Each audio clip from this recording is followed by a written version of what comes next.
wondering that we are still left with one unit, that is fifth unit. But to finish off fifth unit, it will hardly take 10 minutes. That is the uniqueness of that unit. Let me share the screen and explain you in a better way. Okay. So let us go through the syllabus scope. Okay. So unit 4 we have finished everything that is regarding the CAMs. Okay, so we have covered all the different types of parameters in the CAM numericals. Now coming to unit number 5. Okay, so you see the title is only applications, and there are three categories in this. The first one is application of mechanisms to material handling equipment. The second category is application of mechanisms to robotics, and the third category is application of CAMs. Only three categories we have made, and this unit is not having any specific theory or any specific numericals or any specific diagrams. Here we just need to understand that what are the different examples or applications where these mechanisms will be used. And from exam point of view, yes, you could be asked to just visualize and pitch in your idea, to sketch a rough sketch a mechanism to perform certain operation, whether it's moving the material from one place to another or whether it's a robotic application. So you need not bother about much, because all the detailed description will be given in the problem, like what is expected. You'll have to just think, imagine a diagram or a mechanism, how it would work, and pitch in your idea. So that will be worth 20 marks. Okay. So here you need not study anything here. You'll have to just be aware of what are the different options available for you. Like for example, in the industry, if I want to move a ton of one ton machine from one point to another point, you should be knowing what are the different options available for an industry, how they can lift it. They may use a crane to lift it, they may use a robot, they may use a forklift, and so on. So if you know these options, then definitely you can pitch in your ideas. So today's class, I'll be just running some PPTs and going through all the different options that are available with us with respect to these mechanisms. Once this is done, the next part, if you see here, the one which I'm highlighting, it says that a demo is to be given to you using some software, simulation software for 4-bar mechanisms and the slider crank mechanisms and inversions and so on. But this is not a part of your examination. That is whether CI or SW is concerned. It is not part of your examination. This is just for your knowledge purpose, that whatever we have done graphically and analytically of finding the velocities and accelerations of different links, okay, how it can be easily done in a software. Okay, that is the main objective, to demonstrate that part. So both of these will be covering today itself. Okay. Do you have any questions here before I proceed? No, sir. We'll start with this, the material handling equipment. Okay. So first, let us understand what is this material handling. So if you want to move some goods for a short distance, okay, we are not talking about a long distance. It's only meant for the short distances from one point to another point, or from one building to another building in a particular factory or in a plant. Then that process is termed as material handling. Okay, even if you consider our college library, if he wants to rearrange all the department books, see there are thousands of books for various departments. So if he wants to rearrange, then it will require a material handling process to be carried out. Okay. So there are more, basically four dimensions here. One is the movement, second one is time, third one is quantity, and fourth one is space. So you'll have to consider all these four dimensions before designing or using any specific material handling equipment. That means, suppose if I use a conveyor belt conveyor, okay, it has a movement. Like in library, if I want to shift the books, then the conveyor might not be helpful, because it might not give me an elevation and all those things. I'll have to also think about how much time it is going to take to move the books from one rack to the another rack. Okay, and how much quantity of books it can carry, and how much space this specific machine would be required in order to move. Okay, so why material handling is needed is it improves the efficiency, productivity, profits, and all those things. The basic concepts. Okay, let us see where all basically this is used. This is used in warehouse. Okay, warehouse. When I say warehouse, means it is managing all the inventory of the goods. It is used in manufacturing plants. Okay, it can be cement manufacturing or any other manufacturing plants wherein the equipment has to move from one point to another point in bulk. It can be used at the naval ports or the airports also. Okay, so let us go through all of them one by one. So now here's the example of baggage handling in an airport. Okay, so the customer who is traveling here to just drop his baggage on the conveyor, which is continuously moving, and this conveyor passes through various points and checkpoints and everything. At the end, it will be loaded in the flight and in the shipment or cargo category. Okay, so here one need not carry all the luggage of the passengers. The conveyor system is doing the job of handling these material and moving from one point to the other point, and it is also designed in such a way that it has to pass through all the security checkpoints. Okay, uh, yeah, the best example is of the conveyor. It is used to move the material over a fixed path between specific points. So please remember the word I'm using, the fixed path over here, because once you install this conveyor, okay, there is no question of changing the path or aligning itself and everything. So the path will be fixed, that is from point A to point B. So generally it is used in the packaging industries and all those things. Now what they have not told here is, see this conveyor, it is rolling over two rollers over here, which are continuously rolling. So the material is continuously in motion. So for the same belt conveyor, we can also obtain the intermittent motion by changing these rollers into a ratchet and pawl type or Geneva wheel mechanism. You can incorporate in this conveyors and obtain the intermittent motion also. The other part is the conveyor might also be used to move the equipments from point A to point B such that the point B is at a higher end. Okay, it is elevated. So in case of elevation, we should design this conveyor such that the materials which are kept on the conveyor should not slip and fall back while they are being moved or elevated.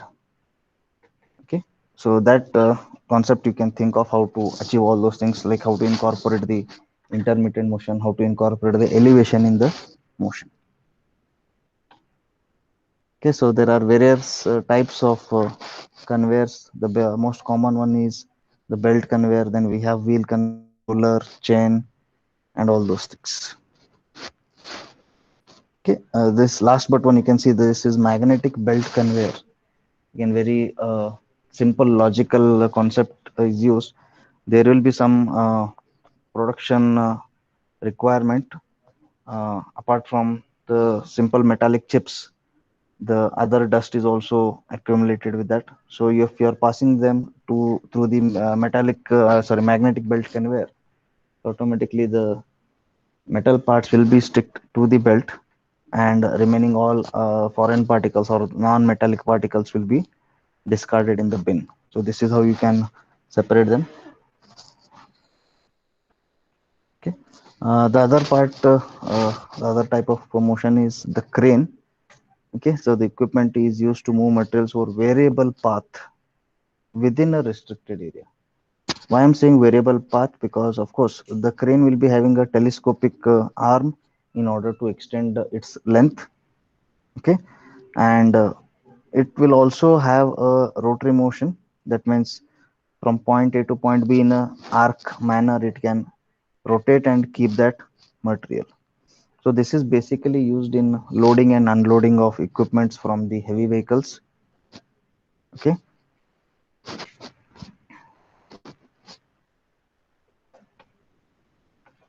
So these are some examples of industrial trucks.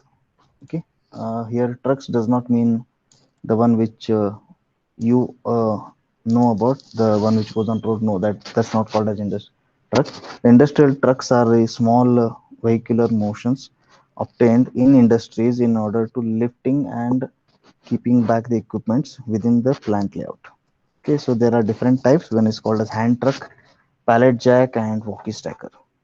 So I'll just show you. Have you heard of this forklift? Before forklift, you should understand what is a pallet. Okay, you have see the diagram is shown here. Can anyone tell me where have you seen such thing? See, this is a wooden platform.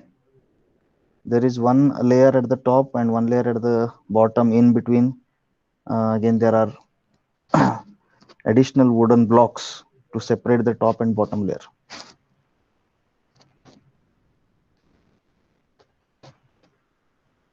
Okay, if you have not seen, this is basically a pallet is used in industries on which the heavy equipment or the machine will be placed over here. So if at all I want to relocate the machine or the material, then we are going to use a fork. I don't think so it can be seen here clearly. Okay, I think here you can see. Let me focus that part. See, the one in blue color is the fork. Okay, let me highlight it. So this is the first fork and this is the another fork over here. So these are the two forks which are used to lift. Now if I keep the equipment on this pallet, you can see that there is one entry point over here and there is another entry point over here. So these two forks will be inserted inside these two entry points and then the equipment can be easily lifted. Okay, that is why these pallets are used. Is it clear? Yes, sir. Okay. The last part is of course the storage equipment. That is nothing but the warehouse that I told you, wherein the inventory is maintained. Also, the example I gave you of the library, so it is also like a inventory maintenance. So here again the material handling is required. Okay, and the equipment that we are going to use here is I'll show you here. Yeah, this is called as walkie stacker. Okay, the one that diagram is shown over here. This is known as walkie stacker. So what does this do is this too, of course, this is also having a fork. Okay, but the lift is not restricted, unlike the regular forklift. The regular forklift, which will just enter inside the pallet and it will just raise by few centimeters so that there will be a motion available. Whereas in walkie stacker, the lift is given to a significant height because the storage will be always in terms of vertical. As you can see here in the racks, you will have to store them at a specific height and all those things. So that is why this walkie stacker is being used here. Okay, I hope the diagram is clear.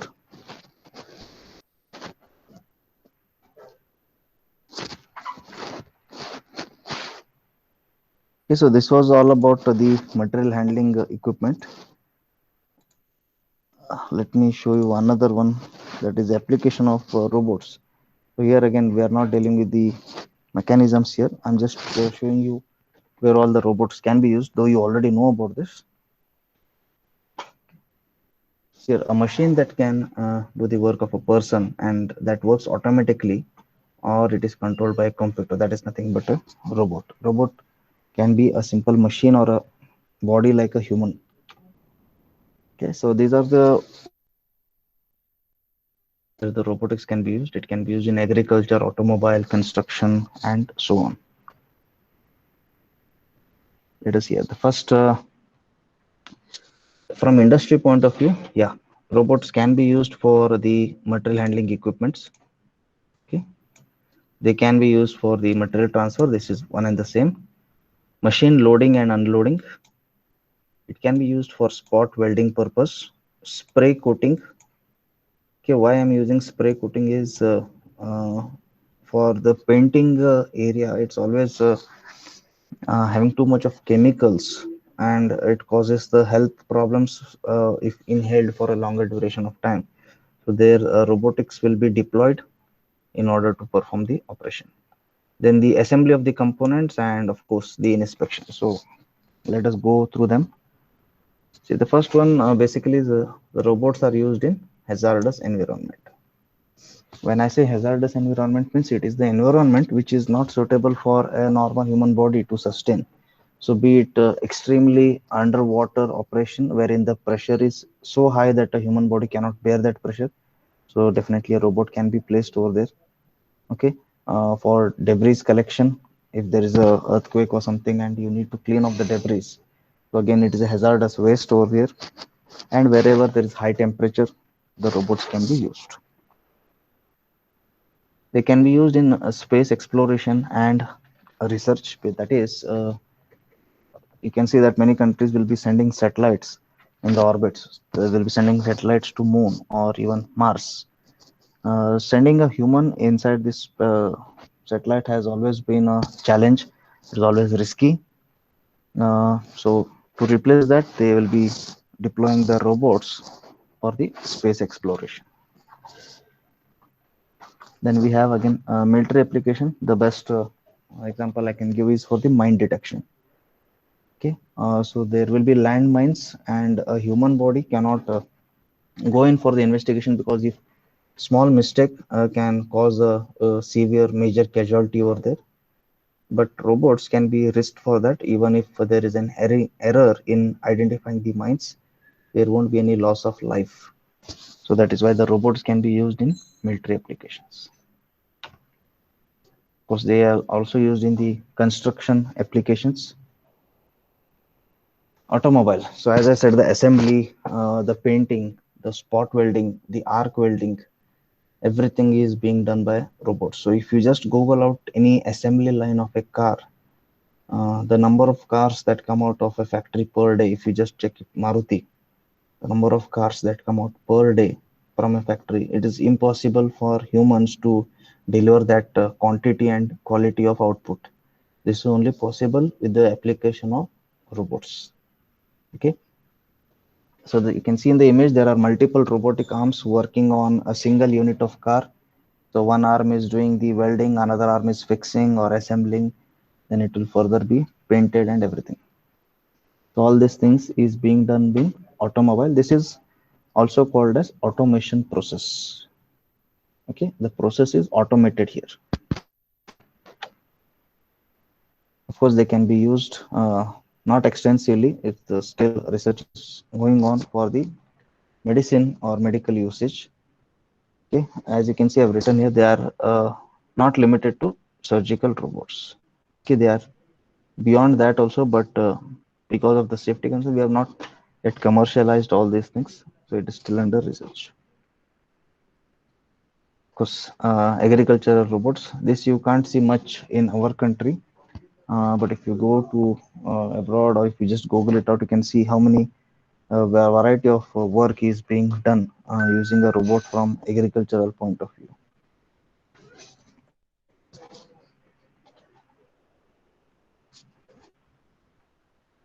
Okay, so these were the few applications of robots. Let me know if you have any doubts here.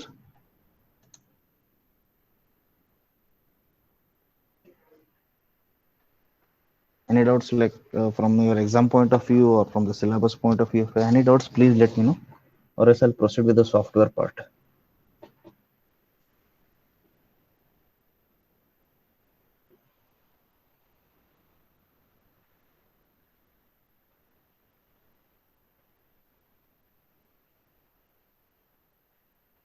Okay. Now coming to software, see there are many softwares available in the market in order to perform the simulation of a particular mechanism. The most famous and widely used industrial application is called as Adams software.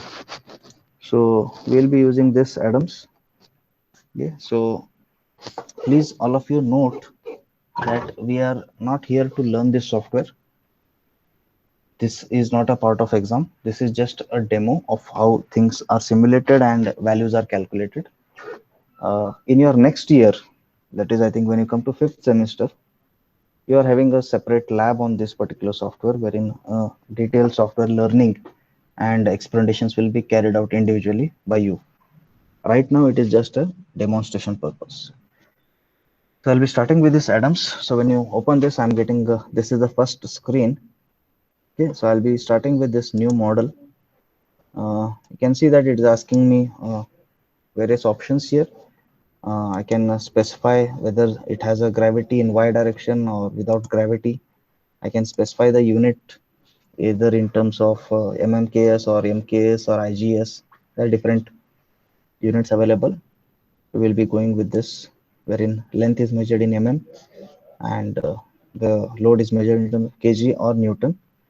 Then the time is measured in seconds and the angle is measured in degree. Okay, so we'll be using with this, and this is the user interface of this software. Okay, if you look at the top, I'm having this option called as bodies. Then there is connector. Then there are motion, forces, element. Then we are having machinery and so on. So this is the main heart of this software. If you see in this bodies, let me start with the first one, bodies. Uh, in this bodies, under this bodies, I have this solid. You can see this. So I can construct a rigid box. I can construct a rigid cylinder. I can construct a sphere. I can construct a binary link, or I can construct a ternary link, and so on. Okay. If I go with connectors, then between two links, I can either fix them. This is called as fixed joint. I can give a revolute joint. Okay, I can give a sliding joint, that is called as translational. I can give a rotary joint, which is called a cylindrical. I can give a spherical joint, and so on. So these are the different joints that I can define. Similarly, if I go for this machinery diagram, we are having this simple gear train, epicyclic gear train, the belt drives, and all these things. So I can directly model a planetary gear system over here and give the necessary constraints of which gear is fixed and which gear is in motion. Once I give the constraint, the software will automatically simulate it, animate it, and give me the values. Okay, that is what is the RPM and all those things. Okay, so let me start with the first simple exercise of a 4-bar mechanism. So I'll go to this bodies and I'll select a binary link. Okay, before that, if you see this blue color screen, okay, these white lines, there are two white lines, one is x and one is y direction. These are nothing but the ground, or they are the fixed links. So already the software has provided us the reference point over here. Okay, so what I'll do is I'll go to this binary link. Okay, so the moment I click on this binary link, on the left side you can see I am having this option called as I can specify the length of the link, I can specify the width, or I can specify the depth. Okay, if I click this, then the link length will be locked to 40. Okay, if I don't click this, I have the freedom to choose the length as per my convenience. So let me show you an example. I'll start drawing from here. You can see that this is the link here. As I move the cursor, the length will automatically change. But if I click on this length over here and then draw this, you can see that it is having a fixed length of 40 units. Okay, so let me draw it of random length because this is just a demo class. Okay, I'm drawing the first link over here.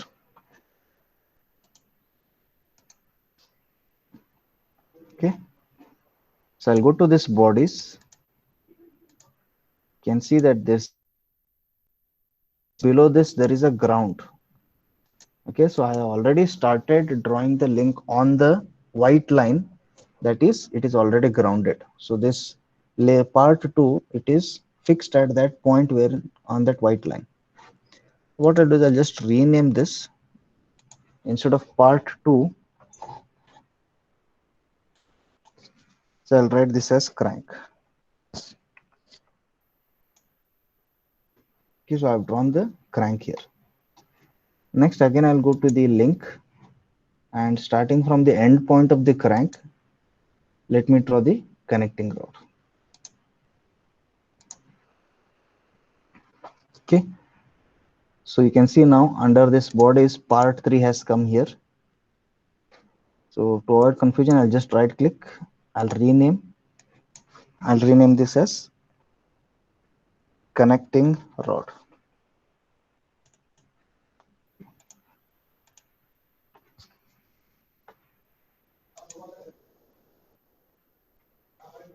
Okay, so the connecting rod is done.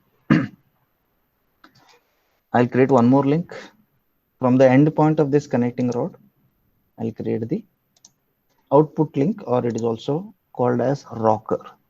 So part 4, I'll rename, so I'll write it as output link. Okay.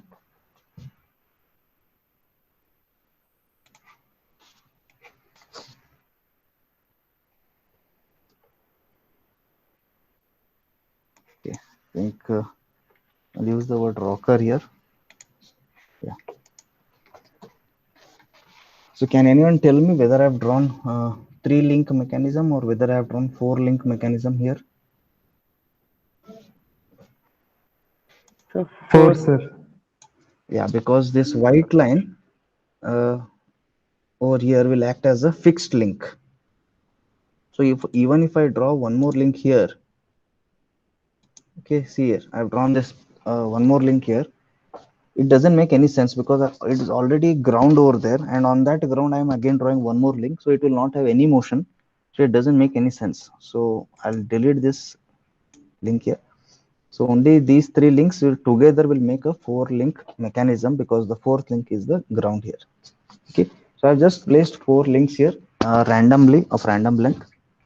Now I need to define the connections or the joints between the 2 links. So let me go to this connectors, and I'll use the revolute joint. Okay, so when I use the revolute joint, it will ask first between which 2 links I need to create. So I'm going to pick the first thing as ground. Okay, so between ground and between the crank, I want the joint to be placed over here. I hope you can see we've got a joint over there. Okay, next again I will go. Now I want a joint between the crank and between the connecting rod at this point. So I've got the second joint. I'll repeat the same step between the connecting rod and between the rocker at this point. The last joint will be between the rocker and between the ground at this point. Okay, so we have defined 4 joints now. Okay, so there are 4 links and there are 4 joints.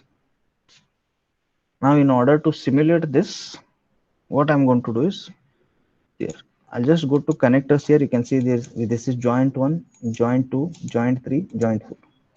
Okay, what I'll do is for joint number 1, that is wherever the crank is there with respect to the fixed link, I'll give some motion to that particular joint. Okay, so I'll just double click on this joint 1. When you double click on this joint 1, we get an option called as impose motion. Okay, so I'll click on this impose motion. It will ask me what type of motion you want. Translation in X, translation in Y, and translation in Z is by default fixed. Why it is fixed? Because it is a revolute joint. A revolute joint will not have any translation. Okay, a revolute joint will have only rotation about one axis. So that is why only rotation about Z it is showing as free. Rest all others are fixed. Okay, only this is because the type of the joint that I've selected. Now the rotation about Z axis, which is free, what I will do is I'll give it some displacement. Okay, so I'll say 50 rotations per unit time. Okay, so I'll give this rotation and I'll say okay, and I'll say okay. You can see a bigger arrow. See here, a bigger green color arrow has come over here, which indicates that at that joint I have given some motion.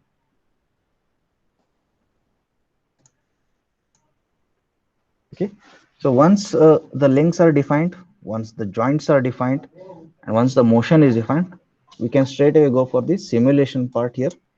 So I'll go to simulate and I'll click on this gear icon.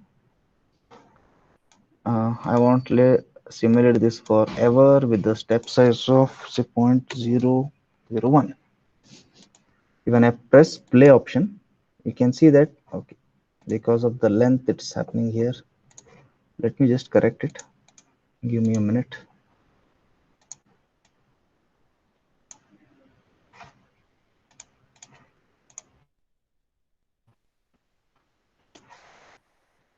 See, if I don't take the link length properly, that is what is happening over here.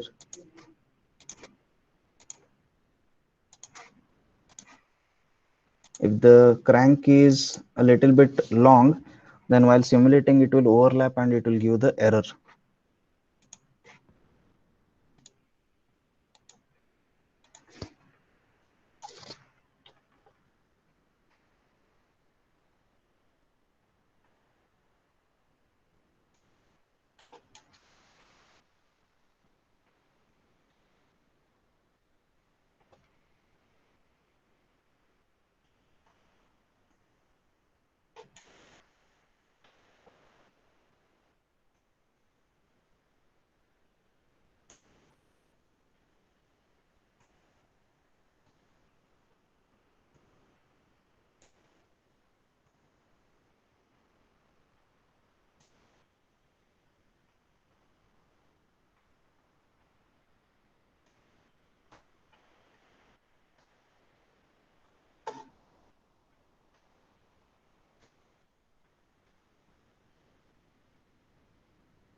Okay, so I'll come back to the simulation. So let us simulate this now once again and see, hopefully without any errors.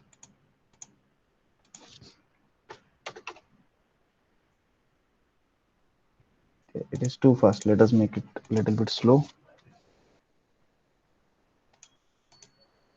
Okay, I hope you can see this now. As the crank is rotating, uh, the rocker is oscillating continuously about a fixed point. Okay, so this is our simulation part, how we have simulated the working of a 4-bar mechanism. Okay, I'll just stop this. So in the same simulation control, we are having an option called as to plot the graph. Let me go to the plotting of this graph. So altogether a new window opens up here. Okay, so what you want to plot? So I'll just click on the body here. Suppose I want to know what is the angular velocity of the connecting rod. So I'll click on connecting rod over here. There are various options. I can find out the velocity, acceleration, angular acceleration, so on. So let me click on angular velocity. Okay, it is rotating about z-axis, so I'll click on z-axis and I'll say add the plot. You can see what I'm getting is the angular velocity of the connecting rod. It is varying from somewhere around 1200 degrees per second to minus 1200 degrees per second. Now how to know how it is operating? Let me, I'll just, we can see the animation here. Okay, so here load the animation. Yeah. Now if I play this, you'll come to know as the mechanism is rotating, you can see how the curve is also having some motion. So I can pause at any particular stage, say for example this position. So at this position you can see that the angular velocity is showing at maximum 1200 somewhere. I hope you're getting the point here.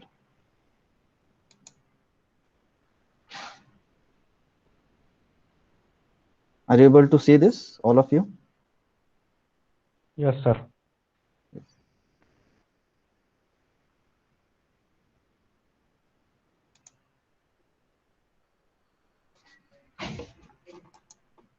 So let me switch back.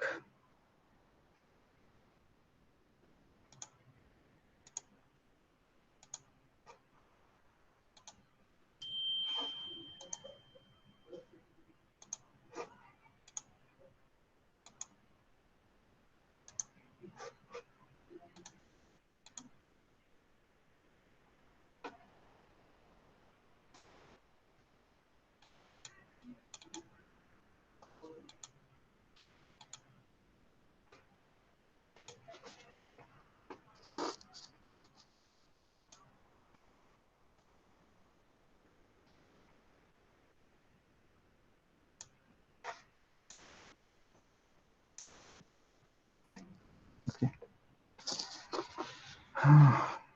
just a minute.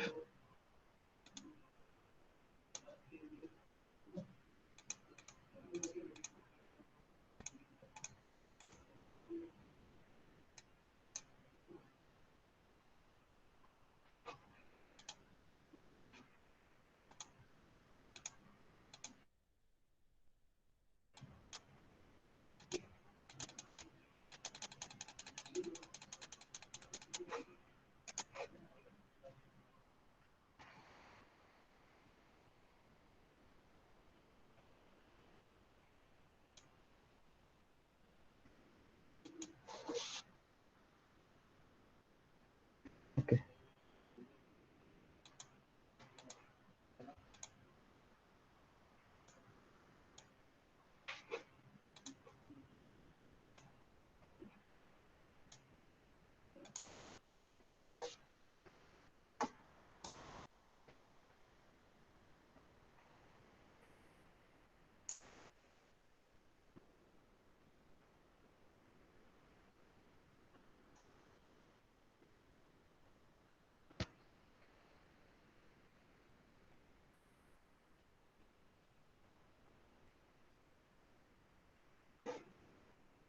Just make some changes over here.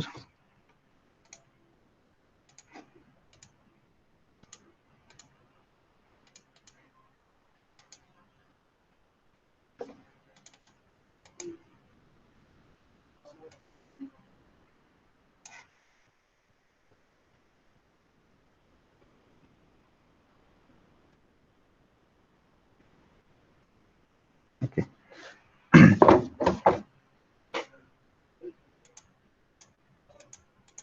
Now, I would like to ask one simple question here. If I want to find out the angular acceleration of the crank, uh, for all the processes steps that we have done so far, that is, I created those links, I have created the joints, and for the joint of that crank, I had given the displacement of 50 rotations per unit time. Can anyone tell me what should be the angular acceleration then of the crank?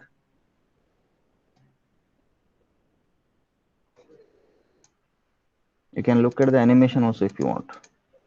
What should be the angular acceleration of the crank?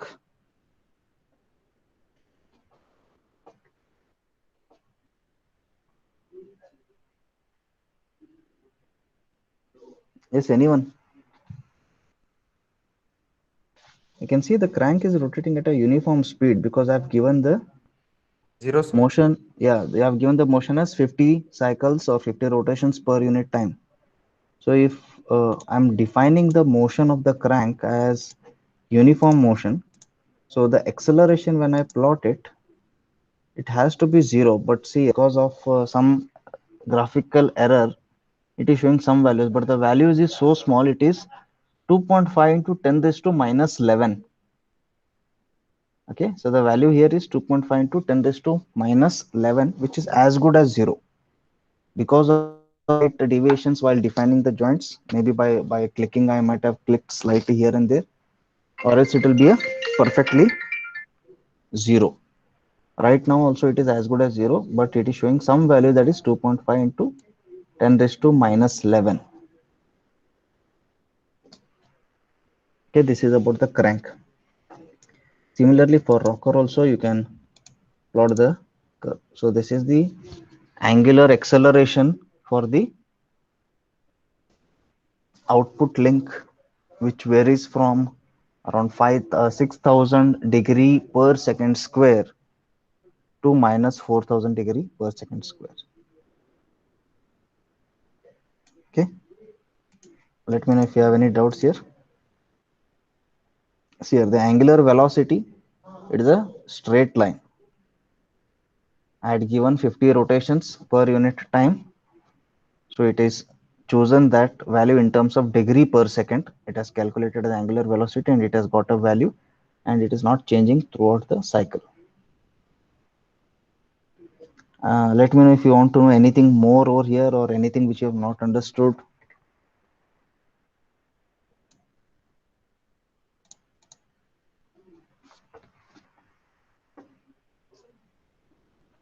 So just by one simulation, I can get the angular velocity and acceleration of all the different links of the mechanism. Is it clear?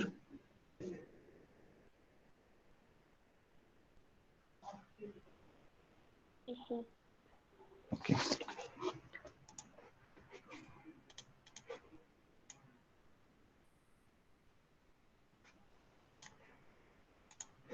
So just let us model another slider crank mechanism and then we can wind up. So I'll just go to a link and I'll create a crank. Okay, so this is the crank. I'll create the connecting rod over here. This is the connecting rod. Then for the slider, I'm going to use the rigid body box. I'll use this command and let me draw the rigid body over here.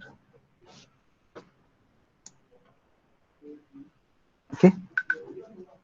Now let me define the connections or the joints. So first I'll use the revolute joint between the ground and between the part 2, that is crank, at this point. So this is our first revolute joint.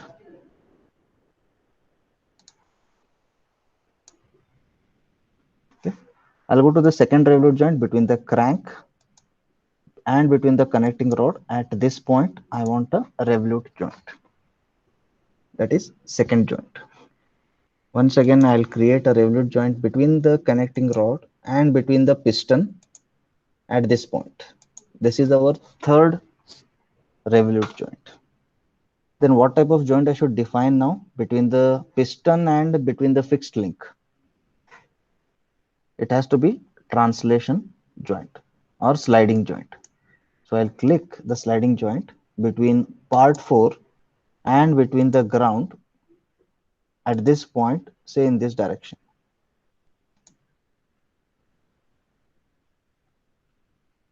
Okay. So once you define all the joints, my next step is to give a motion to any one particular joint. So I'll just go to connections and I'll click on joint 1, that is the one which I've given to the crank. I'll give the motion to that. So I'll click on impose motion and rotation about Z, which is right now free. I'll give some definite value to that.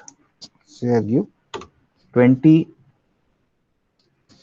rotations per unit time. See here, you can also give the increment. Right now it is rotating 20 rotations per unit time. If I give some increment to it, then it becomes the acceleration. Okay, so we'll restrict it to only uniform velocity. So I'll say okay. I'll say okay over here.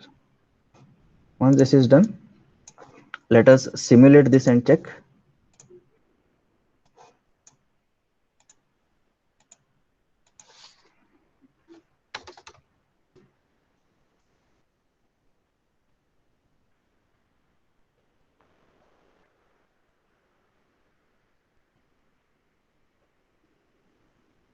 Okay, something has gone wrong.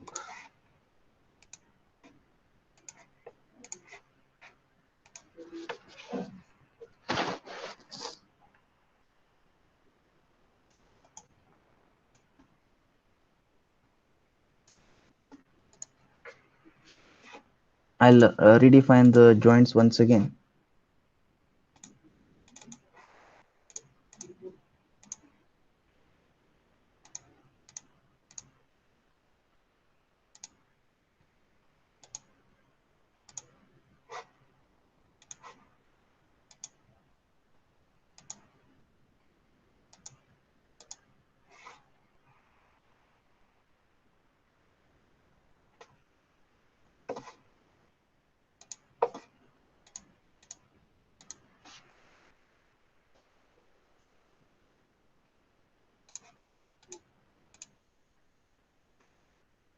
Okay.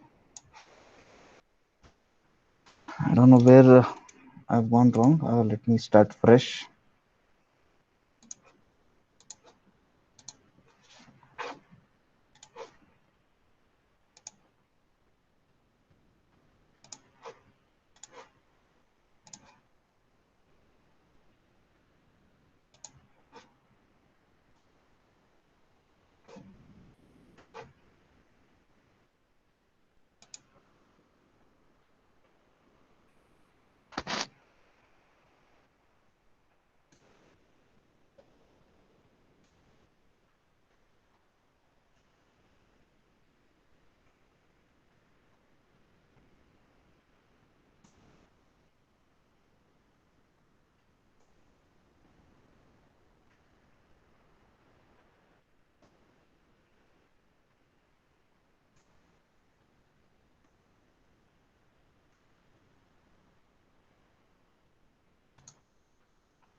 You can see it is simulated successfully now. The slider is sliding along the ground or the fixed link as the crank is making the complete rotation. Okay, so this is basic slider crank mechanism. So once again, you can go to the plotting of the graph. So let me take the slider only. If you want to know its angular, will it have angular velocity now? The part 4, it is a slider.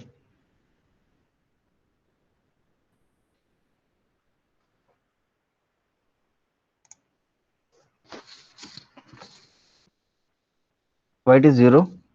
Can anyone tell?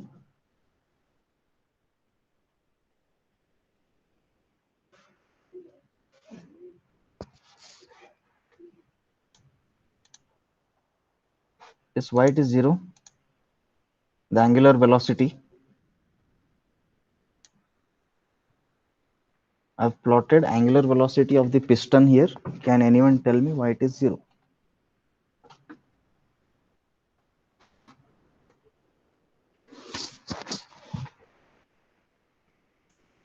Good, you are not answering. Let me answer that. It is 0 because the piston is moving along a straight line.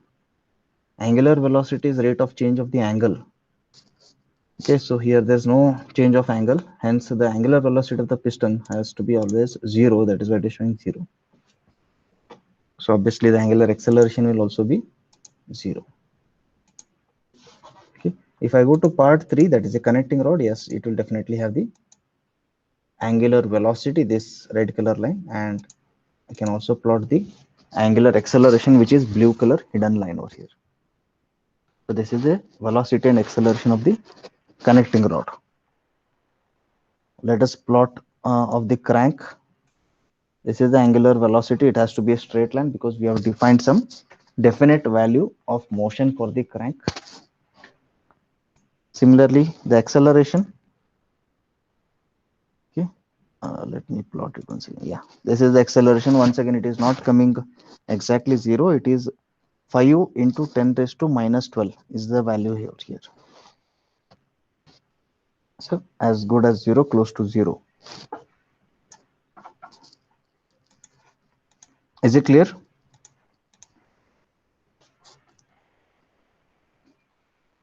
Okay, let me know if you have any doubts till this step?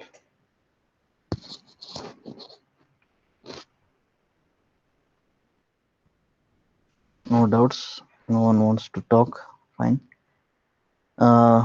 There's one small portion left here that is about gears, but unfortunately, if, there's some license problem. The moment I'm using this gears, I'm having that error message that I don't have license to run this utility. So I cannot take the demonstration of simulation of gears in this class, but I'll definitely record the session later and post it in the classroom.